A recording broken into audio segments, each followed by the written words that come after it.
벌써 장마가 시작되었다고 합니다.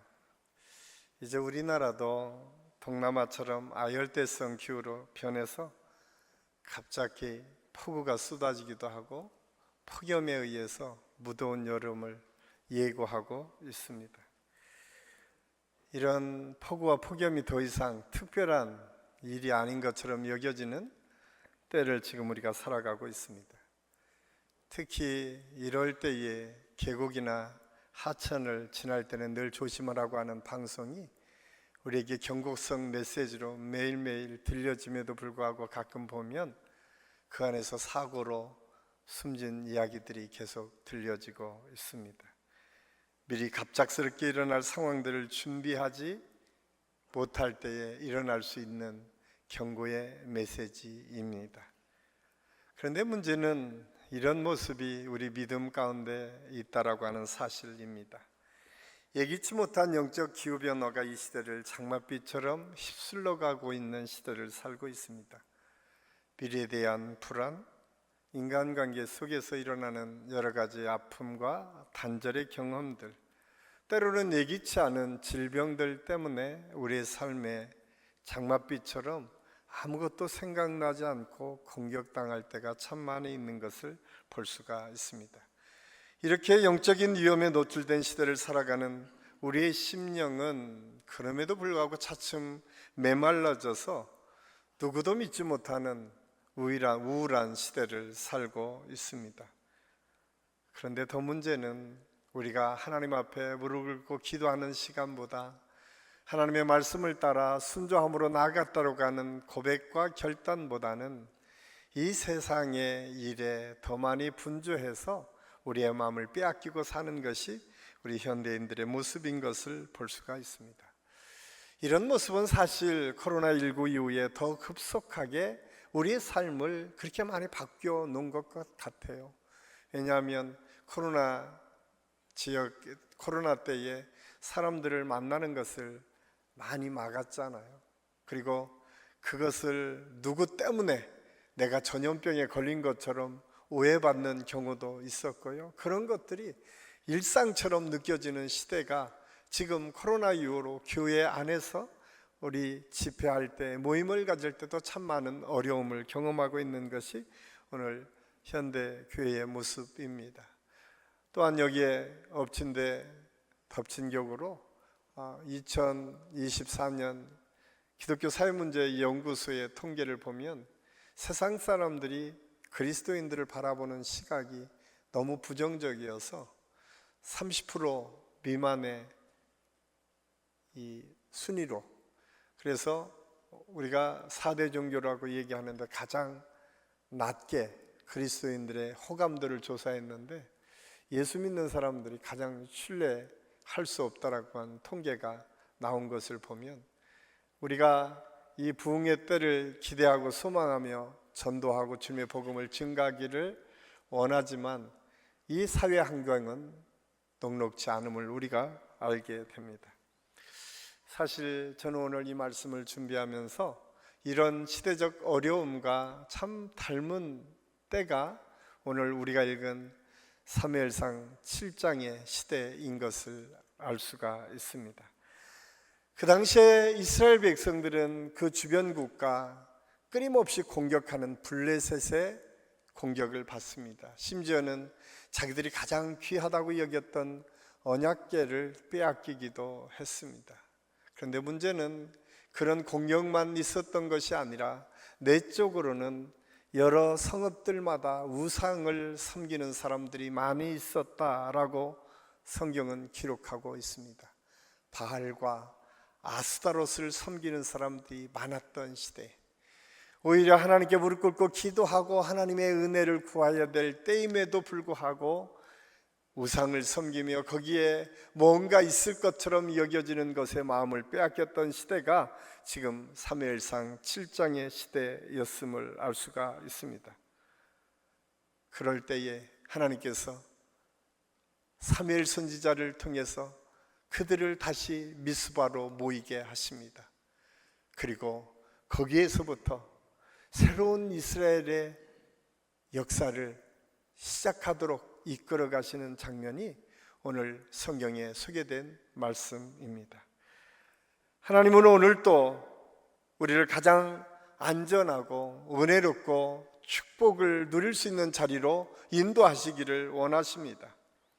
예기치 못한 기후의 변화로 참변을 당한 준비되지 않은 믿음은 삶의 폭우 앞에 쉽게 무너질 수 있는데, 오늘 이 말씀을 통해서 미스바에 다시 모여서 하나님의 부흥을 꿈꾸고 하나님의 역사를 기대했던 이스라엘 백성들처럼 우리 한신교회를 중심으로 해서 다시 이 시대의 믿음의 사람들이 우리 삶의 미스바가 회복되어지고 하나님의 은혜의 역사가 회복되기를 소망하는 시간, 은혜의 시간이 되기를 기대하는 마음으로 오늘 미스바 부흥을 꿈꾸며 라고 하는 제목으로 하나님의 말씀을 함께 나누려고 합니다.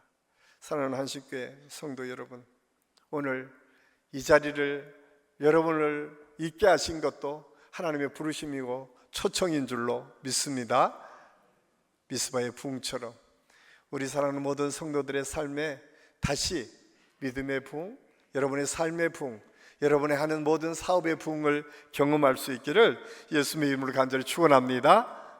그러기 위해서 미스바 사람들이 가장 먼저 모여서 했던 것은 회개입니다.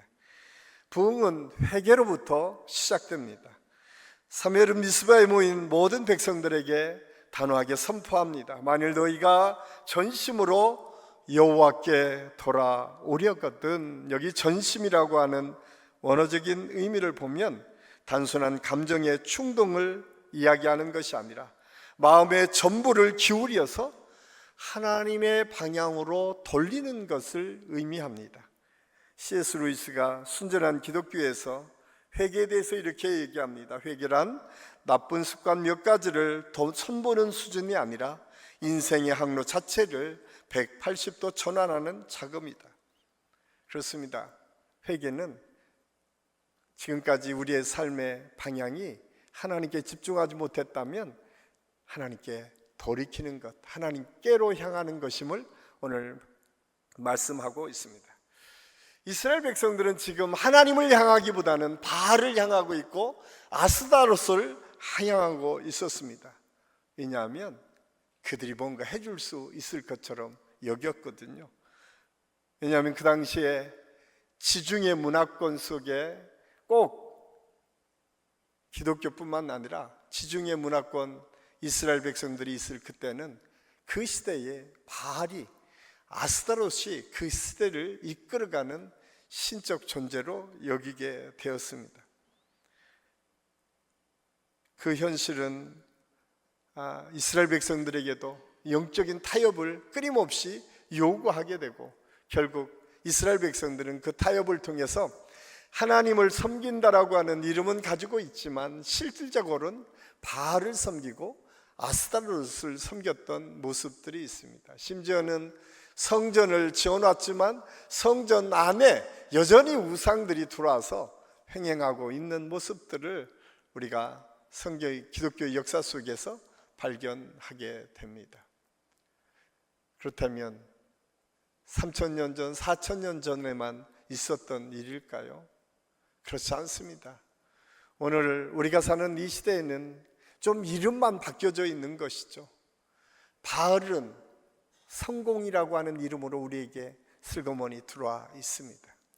우리가 이 세상을 살면서 성공하면 모든 것이 다 용서되는 시대를 우리가 살고 있지 않습니까? 아스다로스는 무엇입니까? 아스다로는 다산, 더 풍요를 가져다 두는 신으로 그들은 여겼어요. 그것은 무엇을 얘기합니까? 우리의 삶의 안정감, 자기중심성, 쾌락, 이런 것들이 우리의 삶을 지배하고 있다라고 하면 그것 역시 아스다롯과 무엇이 다르다고 이야기할 수 있겠습니다. 우리의 삶은 우리도 모르는 사이에 이렇게 바알이, 아스다롯이 성공이라고 하는 이름으로, 쾌락과 자기중심성의 이름으로 우리의 삶을 지배하고 이끌어가고 있다는 사실을 우리가 부정하기 어렵습니다. 영국의 복음주의 목사였던 마틴 로이드 존스 목사님은 부흥이라고 하는 책에서 이렇게 이야기합니다. 회개 없는 부흥은 결코 존재할 수 없다.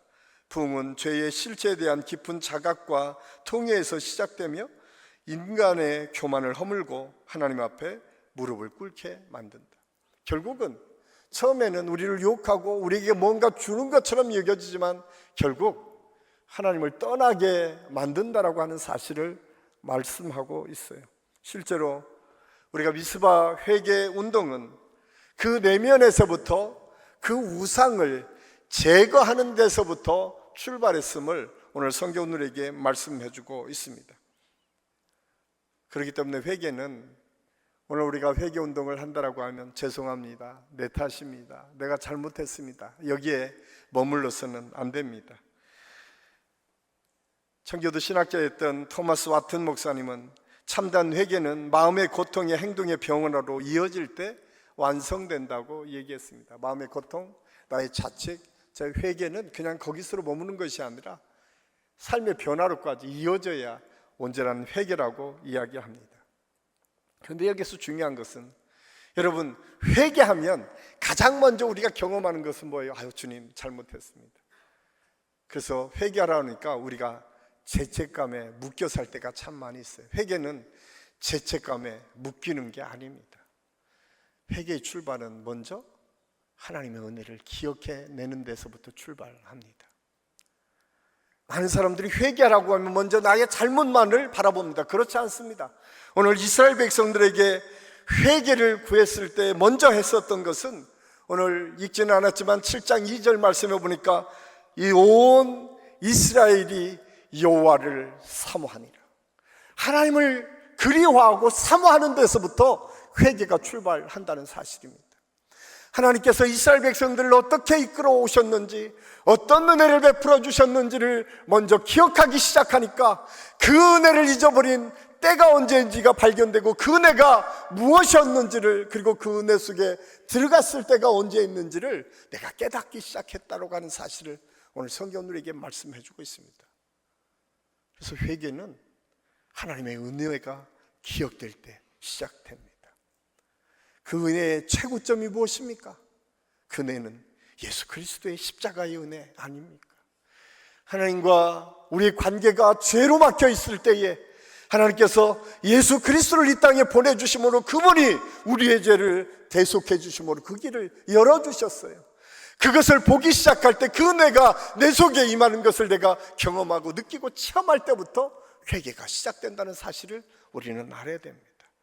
저는 우리 한식교 모든 성도들이 이 회개의 운동에 우리가 동참하기 위해서는 여러분의 은혜의 때가 언제인지를 기억하고 여기까지 우리를 인도하신 하나님의 은혜를 우리의 마음에 다시 되새기며, 주님, 내가 언제부터 이 사랑을 놓쳤는지, 언제부터 이 방향이 잘못 갔는지를 깨닫고 회개를 통해서 새로운 변화를 경험할 수 있는 은혜의 역사가 우리 모든 성도들의 삶을 통해서 나타날 수 있기를 예수님의 이름으로 간절히 축원합니다. 부흥은 공동체 회복을 통해서 이루어집니다.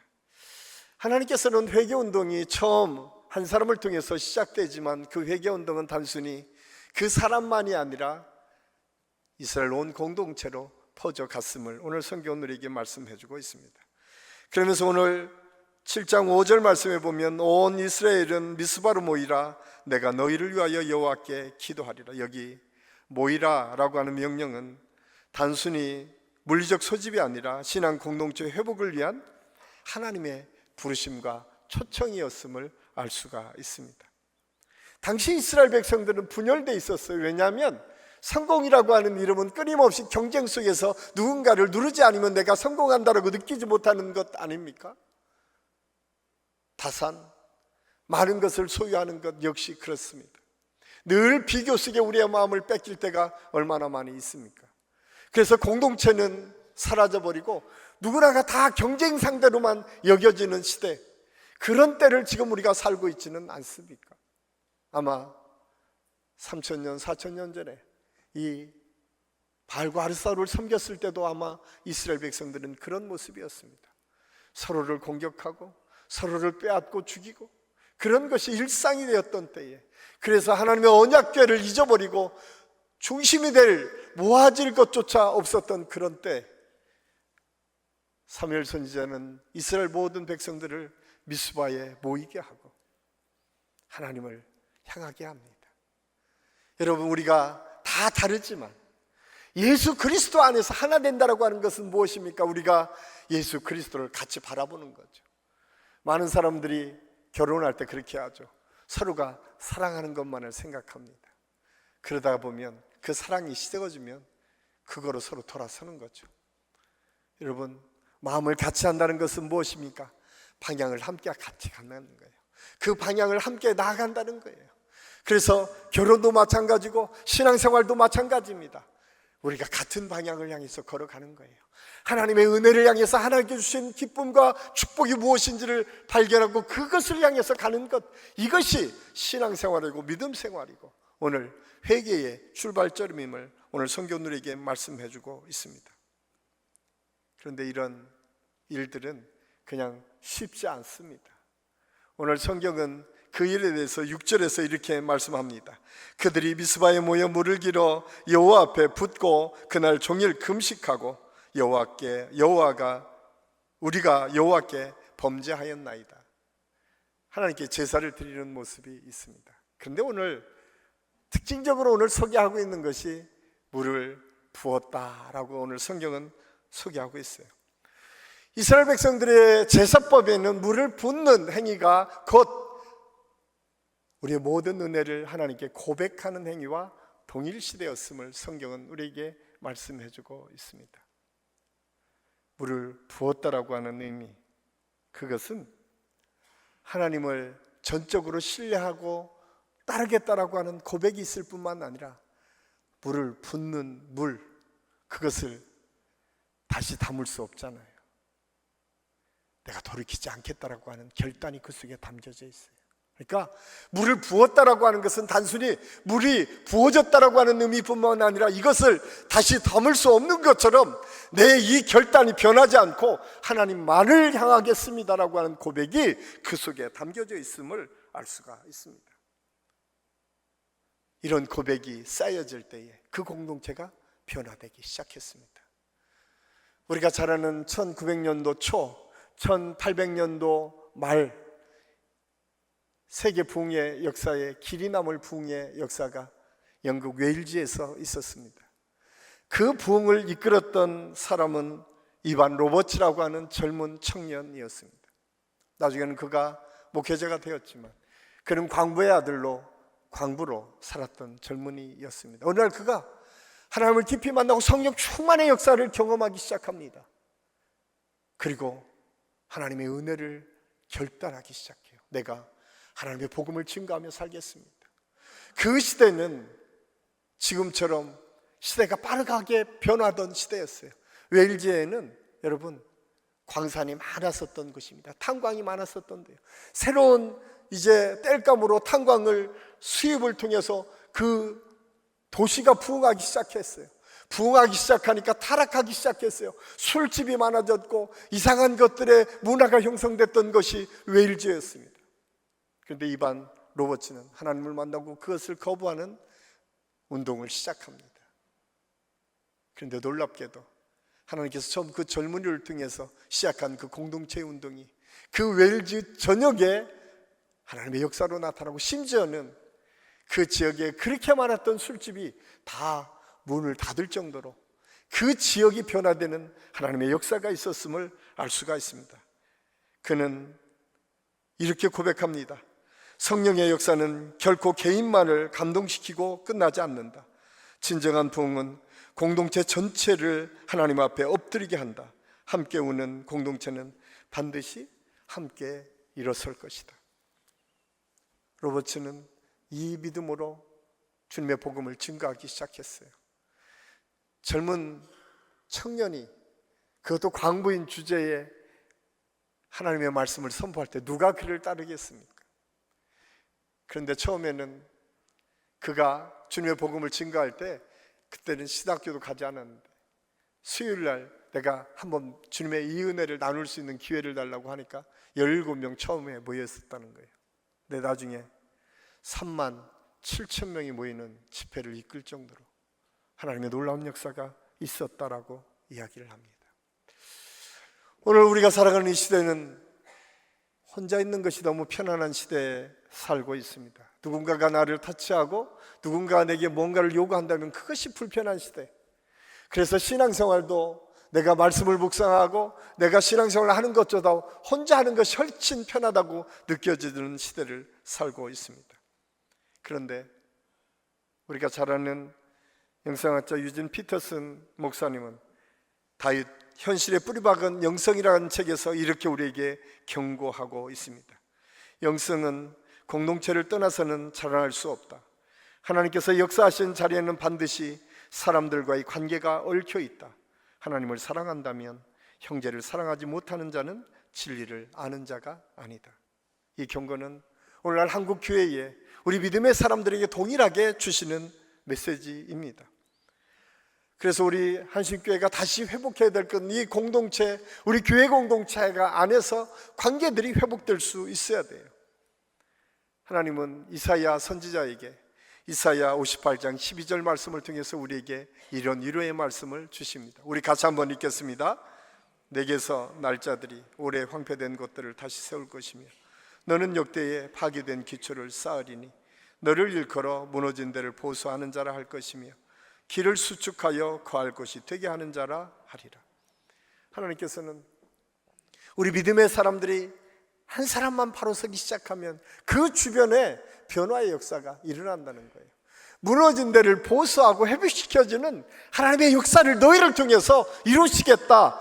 회개하고 돌이키고 하나님의 뜻을 향해서 나아가는 사람들을 통해서 하나님의 역사를 이루시겠다라고 오늘 성경 우리에게 말씀해주고 있습니다. 그래서 우리의 믿음은 혼자 이루어지지 않습니다. 합력하여 선을 이룰 수 있습니다.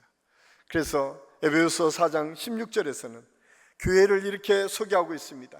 그들에게서 온몸이 각 마디를 통하여 도움을 받음으로 연결되고 결합되어 각 지체의 분량대로 역사하여 그 몸을 자라게 하며 사랑 안에서 스스로 세우느니라. 연합해서 스스로 세운다는 거예요. 우리가 목장 안에서, 우리 신도회 안에서, 우리 교회 안에서 모임을 가지면서 다듬어지고 그 사랑 안에서 스스로 성장하는 하나님의 은혜와 축복이 이루어질 수 있다라고 말씀하고 있습니다. 그러면 오늘 우리는 이 미스바의 새로운 부흥을 꿈꾸기 시작하면서 우리가 먼저 회복해야 될 것이 우리에게 맡겨준 우리 가정에서부터 회복해야 돼요. 우리 가정이 예배 자리, 기도의 자리를 만들 수 있어야 돼요. 부모와 자녀가 함께 손잡고 기도할 수 있어야 돼요. 교회에서 믿음의 형제 자매들이 함께 울고 우는 따스한 하나님의 은혜를 누릴 수 있는 공동체가 돼요. 우리 목장 안에서 하나님의 은혜의 역사를 함께 경험할 수 있어야 돼요. 오늘 특별히 그 은혜를 함께 나눌 수 있는 좋은 기회가 여러분에게 주어졌습니다. 오늘 바저에 그냥 가지 마시고 그냥 살 것이 없으면 거기에 있는 여신도 우리 임원들과 회원들에게 격려말 한마디, 웃음으로 아유 너무 수고하신다고, 너무 잘한 일을 한다고 격려 한마디가 우리의 삶을 바꾸기 시작하는 거예요. 대단한 것에서부터 출발하는 것이 아니라 그런 삶의 변화가 회개와 새로운 삶을 이끌어가는 시작이라고 하는 사실을 오늘 성경 우리에게 말씀해 주고 있습니다. 저는 이 은혜가 우리 모든 성도들의 삶을 통해서 있을 수 있기를 간절히 소원합니다. 마지막으로 부흥은 하나님의 주권을 기대할 때 가능합니다. 오늘 우리가 읽은 사무엘상 7장 10절 말씀을 우리 다시 한번 읽겠습니다. 사무엘이 번제를 드릴 때에 블레셋 사람이 이스라엘과 싸우려고 가까이 오매 그날에 여호와께서 블레셋 사람에게 큰 우레를 발하여 그들을 어지럽게 하시니. 아멘. 여러분, 우리가 이렇게 마음에 결단하면 그게 한꺼번에 쉽게 되지 않죠. 오늘 이스라엘 백성들이 미스바에 모였어요. 모이니까 그 옆에 있었던 블레셋이 아니 이것들이 왜 모였어? 우리를 또 공격하려고? 그리고 공격을 시작합니다. 여러분, 하나님의 은혜를 우리가 결단하고 고백할 때 사단은, 마귀는 가만히 놔두지 않습니다. 우리를 끊임없이 방해하고 공격해 옵니다. 그런데 중요한 때 우리가 그때 흔들리지 않아야 돼요. 그때 흐트러지지 않아야 돼요. 오늘 우리가 회개하고 하나님의 부흥을 꿈꾸는 사람들에게 주시는 것은 하나님의 주권의 기대와 임재하심입니다. 하나님께서 하십니다. 하나님께서 역사하십니다라고 하는 고백이 이들에게 있었어요. 오늘 사무엘은 그것을 알았습니다. 오늘 기름 붓고 거기에서 제사를 드릴 때에 이스라엘 백성들이 나가서 싸운 것이 아니라 하나님께서 직접 우레를 그들에게 내려서 그들을 흩으셨다. 오늘 성경은 그렇게 말씀해 주고 있습니다. 이 히브리어로 우레는 라임이라고 하는 말로 쓰여졌는데, 이것은 천둥소리가 아니라 하나님께서 직접적으로 개입하시고 심판하시는 행위를 의미합니다. 참 놀랍지 않습니까? 우리가 은혜를 기억한다라고 하는 것, 이스라엘 백성들은 이 은혜가 있었습니다. 이미 수백 년 전에 애굽에서 이스라엘 백성들의 잡혀 있을 때에 모세가 하나님의 말씀을 선포했었지만 바로는 콧방귀도 뀌지 않았습니다. 9가지 재앙이 날 때까지 그는 움직이지 않았습니다. 그런데 하나님께서 10번째 재앙, 장자들을 다 죽였을 때 그때야 그들을 놓였습니다. 그런데 거기뿐이겠습니까? 바로 피하여 얼마 지나지 않았을 때 그 앞에 홍해가 막혀 있었습니다.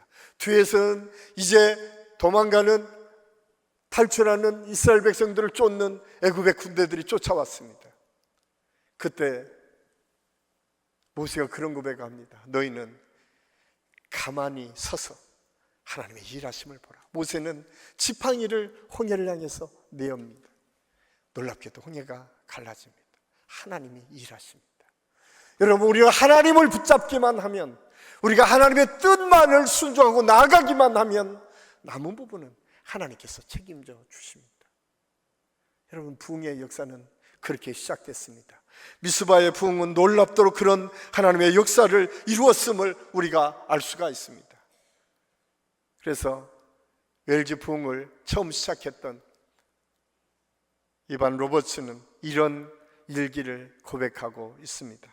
나는 어느 날 갑자기 하나님의 영광이 방 전체를 가득 채우는 것을 느꼈다. 나는 아무 말도 하지 않았고 어떤 계획도 짜지 않았다. 단지 내 영혼이 하나님을 갈망했을 뿐이다. 하나님만을 갈망했는데, 하나님만을 기대했는데, 하나님만을 전적으로 바라봤는데 하나님께서 그 부흥을 이루어 가셨다는 거예요. 우리 한식교 모든 성도들이 이번 부흥을 통해서 우리가 꿈꿔야 될 것은 전적으로 하나님을 신뢰하는 믿음으로 우리가 서야 됩니다. 전적으로 하나님께 모든 것을 맡기는 믿음으로 나아갈 때에 하나님의 역사가 이루어진다는 사실을 성경은 우리에게 말씀해 주고 있습니다. 그래서 우리 한식교 모든 성도들이 이번 별세행전과 이번 부흥회를 통해서 그런 하나님의 은혜와 축복을 경험할 수 있기를 예수님의 이름으로 간절히 축원합니다. 그럴 때 하나님께서는 오늘 사무엘상 7장 12절에서 이렇게 우리에게 말씀해 주고 있습니다. 우리 같이 한번 읽겠습니다. 사무엘이 돌을 취하여 미스바와 센 사이에 세워 이르되 여호와께서 여기까지 우리를 도우셨다 하고 그 이름을 에벤에셀이라. 에벤에셀, 이 히브리어의 원래 의미는 지속적으로 하나님께서 함께 하셨다라는, 지속적인 도움을 얘기하는 거예요. 한 번 일어나는 도움이 아니에요. 그냥 미스바에서 한 번 일어난 사건이 아닙니다. 에벤에셀의 하나님, 애굽에서 때부터 여기까지 인도하신 그 하나님께서 우리가 힘들고 어려울 때마다 우리가 하나님을 향하고 하나님의 은혜를 붙잡고 나아가기만 하면, 절대적인 하나님의 능력을 신뢰하며 그분의 역사를 기대하고 소망하기만 하면 하나님께서 풀어가시겠다는 거예요.